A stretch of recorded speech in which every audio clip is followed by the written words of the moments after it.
Ce lundi 15 mai, Sébastien Farran, ancien manager de la Zara, est revenu sur le geste polémique que la chanteuse a eu lors de la finale de l'Eurovision 2023, dans un enregistrement vidéo dévoilé dans Touche pas à mon poste. La Zara est au cœur d'une énorme polémique. Samedi 13 mai, la chanteuse québécoise qui représentait la France à l'Eurovision a esquissé un doigt d'honneur en découvrant les points que lui a attribués le public. Un geste qui a profondément choqué Marie-Myriam, dernière artiste française à avoir remporté la compétition. Quelle honte! Je suis extrêmement déçu, car cela n'est juste pas possible.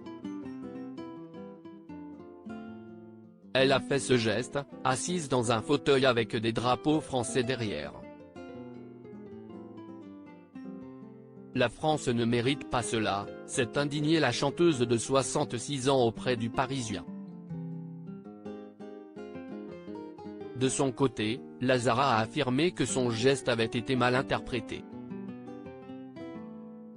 Bien que je représente la France, j'ai aussi une double culture. Ce n'est pas un geste négatif, au contraire, c'est juste un geste de déception qu'on utilise entre amis. Après, je peux comprendre qu'outre-mer, ce soit considéré comme un autre geste, a-t-elle expliqué. La Zara très exigeante selon son ancien manager Sébastien Farran. Ce lundi 15 mai, Cyril Hanouna et les chroniqueurs de Touche pas à mon poste sont revenus sur cette séquence qui continue de faire jaser. L'occasion pour le présentateur star de C8 de dévoiler le témoignage exclusif de Sébastien Farran, qui n'est autre que l'ancien manager de la Zara. Dans un enregistrement audio, l'ancien agent de Joe Star et Johnny Hallyday a évoqué le tempérament de la jeune interprète d'Évidemment. Elle est très exigeante et elle a parfois des façons de se comporter un peu borderline. Elle me disait tout le temps qu'elle voulait que je lui achète un sac Chanel et je lui disais, je suis ton manager, je ne suis ni ton producteur ni ton amant, donc à un moment je travaille pour toi, ce n'est pas moi qui vais t'acheter des sacs. Elle me demandait beaucoup, elle voulait rencontrer le patron d'Universal tous les 2 jours, elle voulait avoir le sentiment qu'elle était la numéro 1 des priorités à venir, a-t-il déclaré.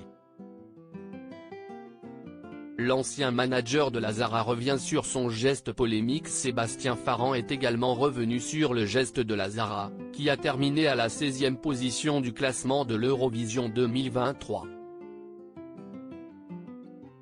Je pense qu'elle a un manque de confiance en elle qu'elle traduit par des éruptions volcaniques.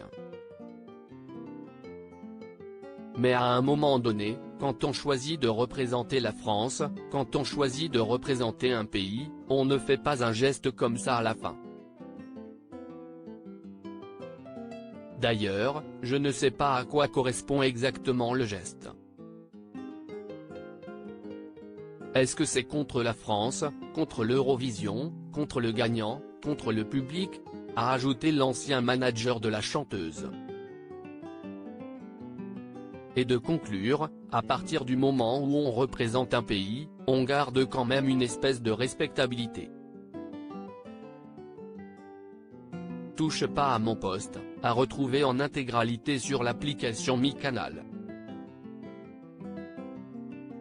À lire aussi. C'est révolutionnaire, la Zara répond sèchement à Marlène Schaff, professeure de la Star Academy, qui a critiqué sa prestation à l'Eurovision 2023.